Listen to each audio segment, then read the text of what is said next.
Reformasi sudah berakhir, mungkin kita bisa kirim ke semua menteri itu reformasi sudah berakhir. Politisi-politisi, jadi kita sebut itu sebagai political bureaucratic and big business alliances itu, yang dulu dibentuk pada Orde Baru, kemudian merekonstitusi diri, reinvent themselves sebagai reformer. Tapi kepentingannya sama, yaitu kepentingan predatoris. Contohnya, mana ada partai politik Indonesia yang tidak dikuasai oleh aliansi-aliansi oligarki. Perkembangan 25 tahun ini adalah kulminasi logis dari apa yang terjadi 98-99. Dan yang menurut saya mengkhawatirkan adalah yang sekarang berkuasa, Prabowo, justru akan menarik manfaat terbesar dari pintu itu sudah dibuka. Yang dulu orang nilai Jokowi supaya ini nggak terjadi, justru ini difasilitasi oleh dia, sehingga orang yang menggantikan dia itu akan menarik manfaat terbesar dari resentralisasi tersebut. Kepala-kepala daerah, seragam militer, dan sebagainya itu kan mendekati fasisme. Jadi saya tertarik itu dengan pernyataan bahwa secara resmi itu kita bisa taken itu surat pernyataannya bahwa reformasi sudah berakhir, gitu ya. Mungkin kita bisa kirim ke semua menteri itu reformasi sudah berakhir, gitu. Dan kita kemudian kalau memang kita menerima itu, ya mesti bertanya, kemudian apa yang terjadi selanjutnya? Apakah kalau kita melihat perkembangan seperempat abad ini sebagai jam waktu gitu ya, apakah you can turn back the clock? Apakah itu mungkin? Apakah itu kalau tidak mungkin di turn back the clock, apakah mungkin di turn back the clock itu sampai jam 6 sore aja gitu? Atau jam 3 sore gitu? Ataukah kita berbicara tentang sesuatu yang sama sekali baru, gitu ya. Nah, menurut saya kita harus hati-hati gitu loh di dalam bicarakan hal-hal seperti ini gitu ya. Berakhirnya reformasi, bukannya saya nggak setuju dengan itu. Cuma yang saya mau kasih semacam himbauan adalah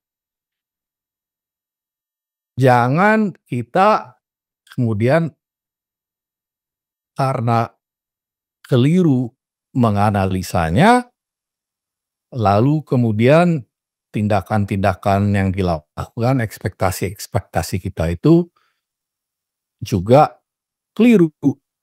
Karena apa? Menurut saya, tahun 98 dan tahun-tahun setelah itu, penulisannya keliru. Dan oleh karena itu, anggapannya juga keliru. Ekspektasinya juga keliru. Jadi, atas dasar itu, saya mau mengingatkan saja bahwa sekarang kekecewaan dan kemarahan dan lain sebagainya yang sekarang terjadi, itu sedikit banyak menurut saya adalah karena pembacaan dan ekspektasi yang salah tentang 98 itu.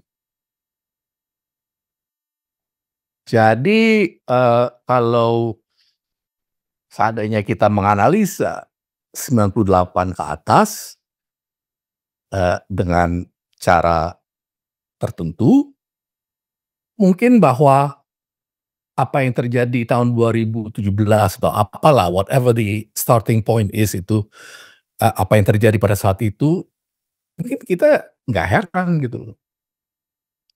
Karena menurut saya sih ya, apa yang kita, encounter, yang kita temui sekarang ini adalah bukan deviasi dari satu trajektori yang dimulai 98 ya ke arah suatu demokrasi yang kita idam-idamkan gitu ya. Bukan deviasi dari itu. melainkan kulminasi logis dari suatu arah perkembangan yang sebetulnya udah di-set. Paling tidak itu akhir 90-an, awal 2000-an.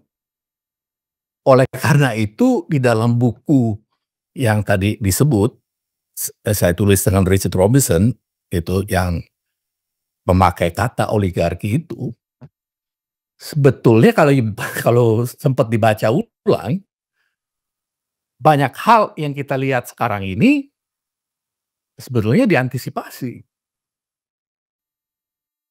Jadi saya nggak mau ini bilang apa kita seluruhnya benar ya, karena nggak mungkin seluruhnya benar, dan saya nggak mau bilang bahwa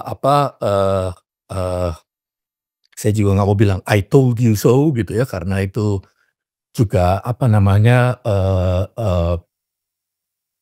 tidak sesuai dengan apalah ya gitu, dengan ya artinya kita kan nggak bisa mengantisipasi segala hal. Jadi tentunya banyak hal yang tidak juga bisa diantisipasi dan dianalisa dengan benar dalam buku tersebut.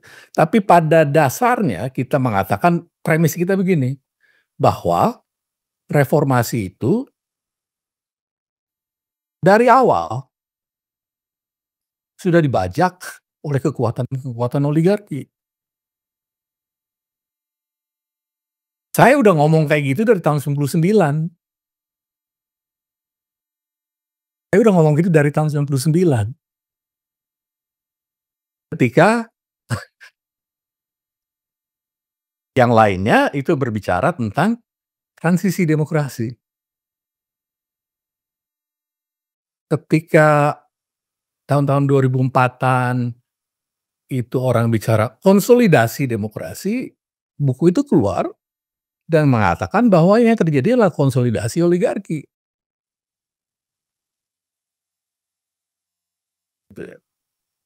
Jadi kalau nah, ini saya nggak tahu ini, ada yang muda-muda, ada yang usianya mendekati saya, tapi saya ingat tuh 98, 99 tuh banyak ahli-ahli demokrasi itu datang itu, termasuk dari organisasi-organisasi internasional, lalu bilang, "Kalau you bikin undang-undang seperti ini, you jadi demokrasi lah. You bikin apa namanya, sistem kelembagaan seperti ini, ya nanti kamu maju seperti apa," gitu ya. Tapi terus terang aja, saya saya ikut dalam pertemuan-pertemuan tersebut karena diundang, tapi saya selalu keluar di situ dengan perasaan kesal. Saya ingat sampai sekarang saya masih ingat itu, karena saya kesal waktu itu, bahwa pembicaraannya itu oleh para ahli yang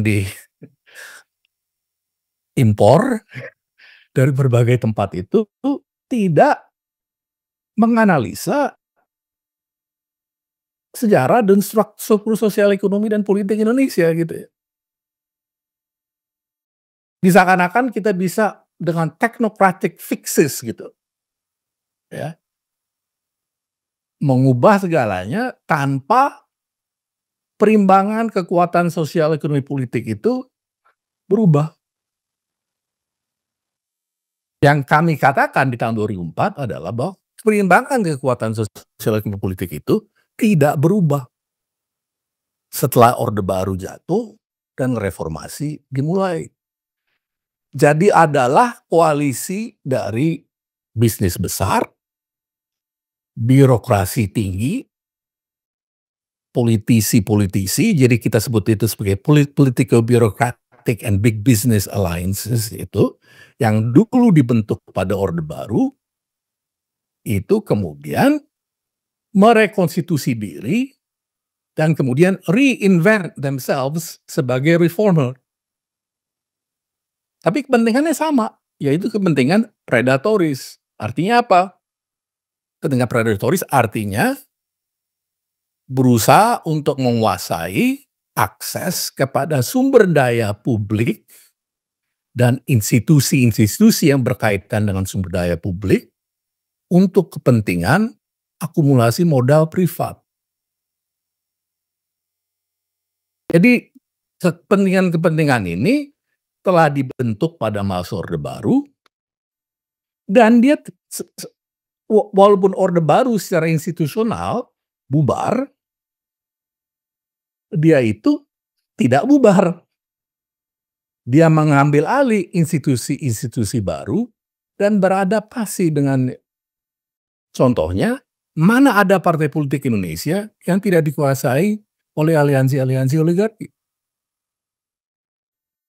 Dari dulu sampai sekarang. Artinya partai politik yang penting gitu ya.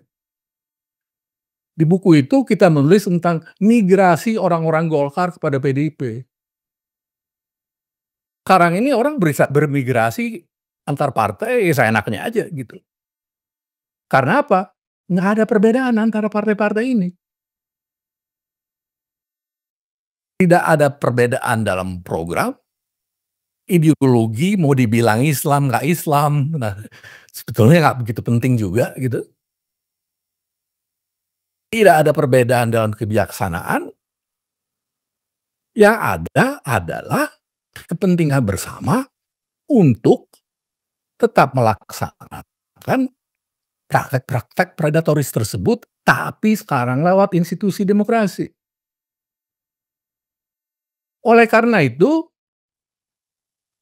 perkembangan 25 tahun ini buat saya adalah perkembangan yang lurus ke arah yang sekarang kita temui ini, yang dimana kita temui sekarang ini adalah kulminasi logis dari apa yang terjadi 98-99. Dan itu terjadi kenapa?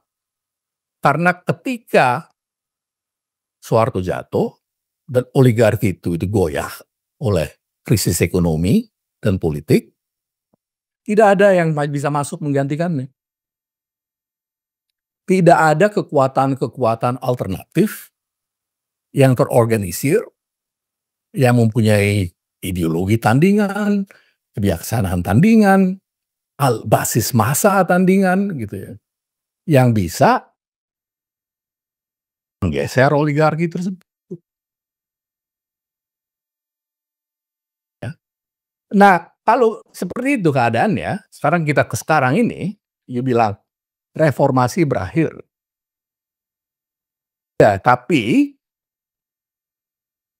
jangan lupa bahwa reformasi itu juga tidak pernah berjalan sebagaimana kita idam-idamkan. Karena secara struktural nggak mungkin gitu. Untuk ke arah yang demokrasi lebih inklusif, lebih liberal, yang lebih ada hak asasi manusianya, yang ada keadilan sosialnya. Yang ada adalah ketidakadilan sosial dalam arti apa namanya itu kesenjangan sosial ekonomi justru semakin parah di masa reformasi. Ya, itu kan menunjukkan satu hal gitu ya, bahwa demokrasi itu tidak berhasil misalnya untuk mengubah suatu pola konsentrasi kekayaan yang semakin terkonsentrasi di kalangan oligarki ini. Bahwa dia berhasil memakai demokrasi untuk tetap mengkonsentrasi segala sumber daya pada dia. Nah, sekarang kita bilang ini berakhir. Apakah bisa itu jam tadi itu diputar ke belakang? Menurut saya, kalau di benaknya Prabowo, bisa di kepalanya dia. Dan maunya dia itu. Sistem politik yang komando, ya, sistem ekonomi yang dikelola oleh sistem patronase yang tersentralisir seperti masa Orde Baru. Enggak, sistem patronasenya pecah-pecah seperti reformasi ini kan, yang memungkinkan konflik antar oligark gitu ya. Dia maunya tersentralisir. Itu contohnya adalah yang disebut tadi, militerisasi segala hal. Itu kan menunjukkan suatu upaya untuk bikin sistem komando gitu ya. Semua kepala daerah harus diatur secara militer gitu ya. itu konsentrasi politik, ya di dalam imajinasi dia. Konsentrasi ekonomi contohnya Danantara, 900 miliar kekayaan negara, aset negara dikuasai oleh satu entitas yang mungkin tidak bisa diaudit, yang bertanggung jawab hanya kepada presiden. Nah, jadi di dalam benak dia itu yang mau dilakukan. Apakah bisa? Menurut saya sih susah. Karena terlalu banyak kepentingan-kepentingan yang sudah berkembang, yang senang dengan keadaan yang relatif terdesentralisasi. Apakah akan ada perlawanan? Nggak tahu. Di mana akan adanya perlawanan? Kalau ada. Nah, upaya dia untuk bikin koalisi permanen itu juga kan soal sentralisasi. Karena di kepala dia tuh bisa nih, Jokowi udah kasih tunjuk jalannya secara ironis. Tinggal diselesain gitu, dan kalau bisa singkirin aja si Jokowi itu. Supaya dia yang menguasai semuanya. Tapi sekarang pertanyaan buat kita, dia punya ambisi seperti itu, real kita adalah apakah mungkin? Satu. Kedua, kalau nggak mungkin, bagaimana kita semakin mempersulitnya gitu loh. Semakin mencegahnya atau bagaimana? Nah, itu yang menurut saya harus dipikirin gitu loh. Kalau bilang akhir reformasi, akhir satu periode. Ya, karena menurut saya untuk diputar balik itu juga walaupun dia punya imajinasi mau begitu, itu nggak mungkin. Nah, kontradiksi-kontradiksi akan muncul dari upaya yang akan mengalami rintangan-rintangan itu seperti apa? Dan bagaimana kita menanganinya dan menghadapi? Menurut saya itu pertanyaan kita. Mungkin saya perlu klarifikasi ya, yang saya maksud adalah reformasi tidak pernah terjadi sebagaimana kita idam-idamkan, sebagaimana ekspektasi kita. Reformasinya terjadi, tapi sejauh masih bermanfaat, masih berguna kepada oligarki yang masih menguasai sistem politik Indonesia, walaupun sudah berubah dari yang otoriter dulu menjadi yang demokratis berdasarkan pemilihan umum, partai politik dan sebagainya.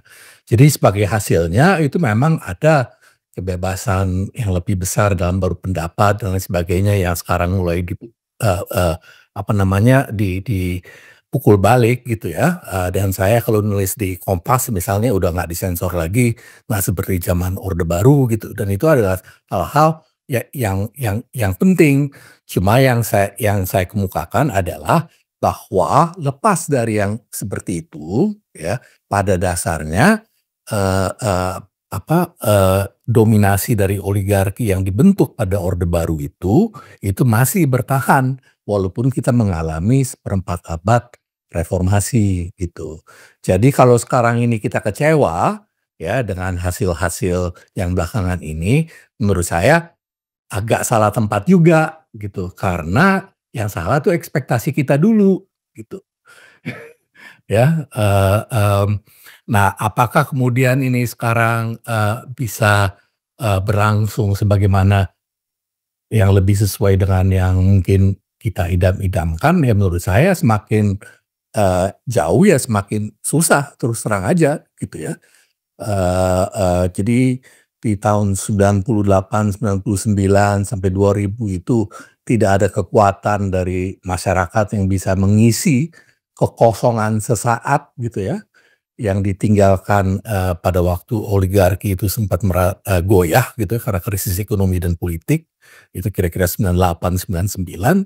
Ya sekarang ini, saya juga nggak melihat bahwa ada kekuatan yang terorganisir, yang mampu untuk, mengisi tempatnya, jika terjadi krisis lagi. Nah itu kuncinya satu lagi, menurut saya memang kalau mau ada perubahan yang lebih mendasar, itu memang diperlukan krisis oligarki. Krisis oligarki itu bisa, disebabkan oleh, pertikaian antar oligarki itu, dan bisa juga disebabkan oleh, apa namanya, misalnya krisis ekonomi. Ya, nah tapi kalau ada krisis lagi, gitu ya, dan tidak ada kekuatan yang mampu untuk mengisi, ya, apabila ada krisis, ya yang terjadi adalah kurang lebih yang dulu berkuasa akan tetap, mengatur supaya dia berkuasa lagi. Ironisnya itu, banyak orang dulu, milih Jokowi supaya yang kayak gini-ginian nggak terjadi, gitu kan. Betul. Ya kan, karena dia dianggap satu-satunya presiden yang tidak berasal dari oligarki Orde Baru, ya. Tapi kan ini menunjukkan bahwa you nggak usah berasal dari oligarki Orde Baru, tapi kalau udah masuk di dalam sistem pusaran oligarki itu akan, tersedot oleh logikanya, gitu ya.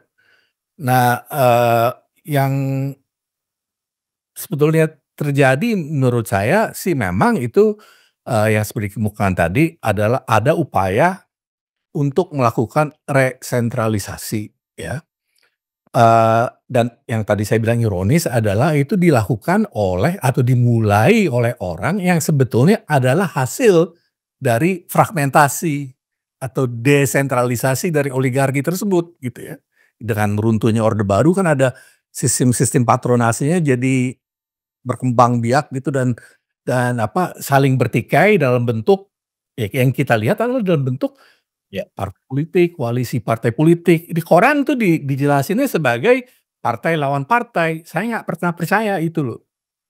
Saya ngelihatnya di dalam level analisa yang beda gitu, yaitu bahwa partai-partai dan koalisi partai ini adalah ekspresi dari aliansi-aliansi sesaat dari faksi-faksi oligarki, gitu ya, yang sifatnya cair.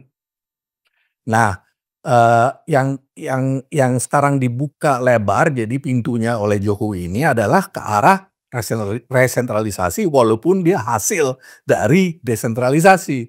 Nah, dan yang menurut saya mengkhawatirkan adalah, ya, bahwa yang sekarang berkuasa Prabowo itu justru akan, menarik manfaat terbesar dari pintu itu sudah dibuka, gitu loh, ya. Jadi yang dulu orang milih Jokowi supaya ini nggak terjadi, justru ini difasilitasi oleh dia, sehingga orang yang menggantikan dia itu akan menarik manfaat terbesar dari resentralisasi tersebut. Sehingga yang tadi disebut apa itu, kepala-kepala daerah, pakai seragam militer dan sebagainya itu kan, ya itu kan mendekati fasisme gitu ya, kalau bukan fasisme itu sendiri gitu ya. Dan memang, menurut saya sih, ini masih di tingkat angan-angannya Prabowo gitu ya. Dia maunya itu sistem komando tersentralisir. Tapi apakah itu kemudian mampu diwujudkan? Menurut saya lebih susah daripada yang dipikirkan karena banyak sekali kepentingan-kepentingan yang sudah tertanam dalam sistem yang ada gitu ya. Ya, dan itu sebetulnya kontradiksi-kontradiksi tersebut adalah sesuatu yang mesti dimanfaatkan oleh civil society. Menurut saya ini PSN ini justru menunjukkan bagaimana aliansi antara negara dan modal itu tetap berlangsung, Iya. ya. Jadi juga yang memupuk kekayaan tuh bukan hanya pemodal swasta gitu loh, tapi juga politiko birokrasi itu lewat berbagai mekanisme-mekanisme yang kita udah kenal gitu ya. Dan, apa namanya, perhatian yang ditujukan sekarang sejak zaman Jokowi sebetulnya dan lebih-lebih ini belakangan ini kepada BUMN, itu menunjukkan bagaimana negara itu akan memikul risiko dari banyak proyek-proyek ini, ya, yang kemudian keuntungannya itu akan dinikmati secara pribadi, ya kan? Dan hal lain adalah yang menurut saya kita belum bicarakan adalah misalnya tadi bicara tambang, ya. Bagaimana kalau kita kita kemudian kaitkan dengan program hilirisasi gitu ya. Sebetulnya hilirisasi ini, yang investasi di situ siapa? Ya kan?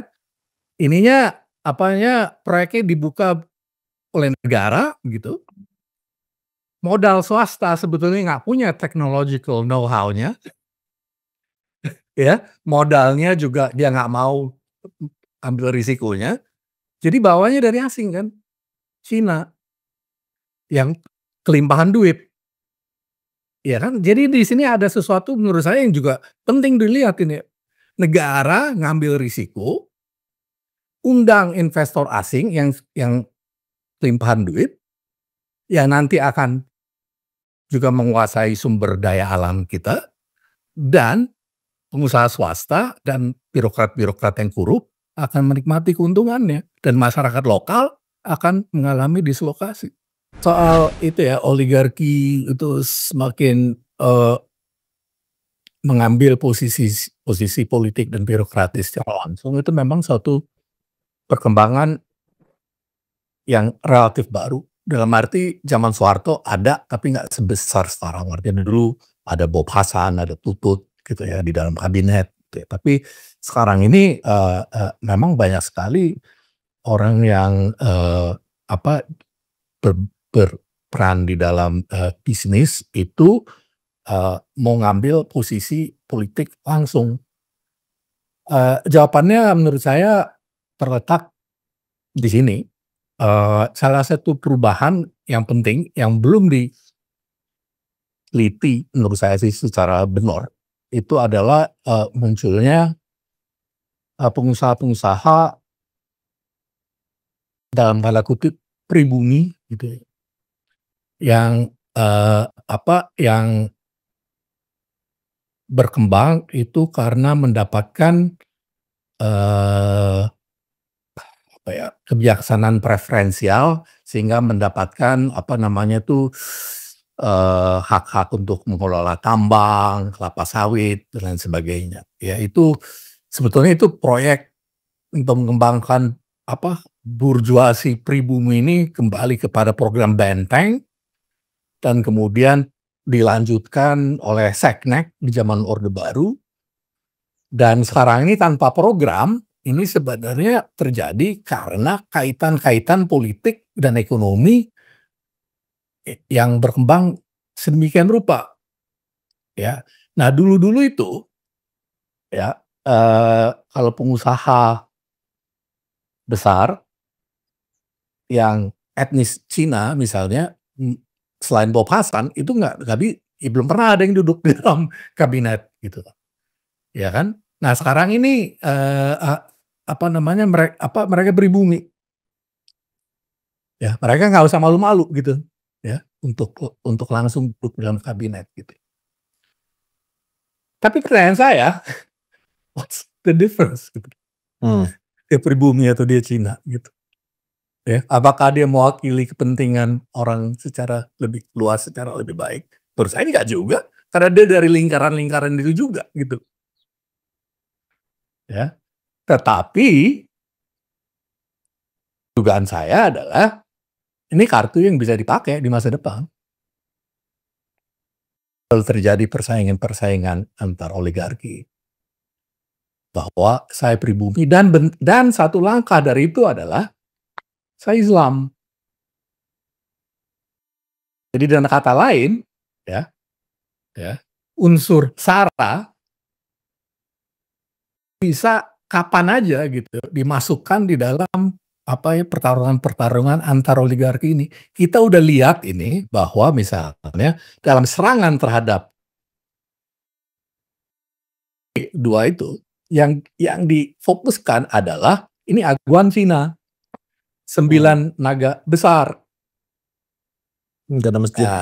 Ya kan? Ya itu saya lihat, saya udah ke sana. Ada masjid, ada gereja mau dibangun di sebelah McDonald's. Jadi saya udah lihat. Ya, jadi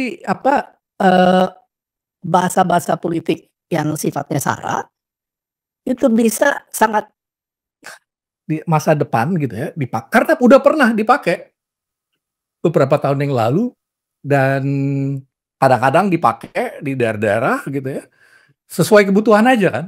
Ini kan bahasa politik seperti ini kan dimobilisir sesuai kebutuhan gitu. Karena orang-orang ini kan dari lingkaran yang sama juga. Dia bilang dia anti Cina, tapi dia kerjasama dengan konglomerat yang sama gitu ya, bila perlu. Kan ini juga cerita Orde Baru dulu gitu ya, bahwa pemerintahnya Soeharto itu kadang-kadang ya membuat konglomerat-konglomerat besar itu merasa tergantung sama dia dengan sekali-sekali bikin kerusuhan sosial. Jadi hati-hati dalam hal itu menurut saya sih sebagai masyarakat sipil untuk terjerumus dalam bahasa sara. Karena saya lihat di dalam diskusi WEC dan segala macam itu urusan-urusan itu muncul di kalangan aktivis dan intelektual. Yang menurut saya itu sangat mengganggu karena sebetulnya yang dilawan tuh oligarki. Dia mau Cina, dia mau pribumi, dia mau Islam, dia mau pejabat, dia mau apa gitu ya. Ya, itu ya struktur oligarki itu yang dilawan gitu ya. Ya. Terus soal apakah ada dari civil society itu ya karena Anda kan dari civil society ini, lihat nggak gitu loh. Kalau Anda nggak lihat apalagi saya yang duduk di Melbourne gitu kan. Ya. Tapi ya memang persoalannya adalah selain ini ya bahwa itu sering dikatakan oleh saya juga gitu bahwa warisan politik Orde Baru itu menyebabkan desorganisasi sosial yang menyebabkan civil society susah untuk berorganisasi dan sebagainya, itu mungkin benar, tapi salah satu hal lain lagi adalah civil society itu sifatnya sebetulnya sangat majemuk. Ada yang progresif, liberal, ada yang sosial demokrat, ada yang kiri, ada juga yang sangat konservatif dan mau mempertahankan status quo kalau dikasih duit. Itu juga civil society. Ingatlah bahwa misalnya Ku Klux Klan di Amerika itu juga bagian dari civil society. Partai Nazi keluar dari civil society Jerman gitu. Kita juga punya bagian-bagian civil society yang seperti itu gitu. Jadi kenyataan bahwa civil society itu menjadi semakin kompleks dan beragam, majemuk, itu juga suatu persoalan. Yang diperlukan sebetulnya adalah suatu isu, suatu bahasa politik yang bisa merajut seenggaknya kelompok-kelompok yang mau mengadakan perubahan. Itu menurut saya nggak ada gitu. Dan saya pun juga susah berpikir apa sih bahasa politiknya yang bisa merajut semua ini, kelompok ini. Karena sampai sekarang tidak saya temukan gitu. Ya, artinya apa? Artinya kelompok-kelompok ini ya saling berantem aja satu sama lain. Biasanya urusan kecil-kecil karena nggak penting. Gitu. Jadi itulah menurut saya harus dipikirkan tuh bagaimana memang menggabungkan kelompok-kelompok civil society yang sifatnya makin majemuk justru itu dibandingkan 25 tahun yang lalu.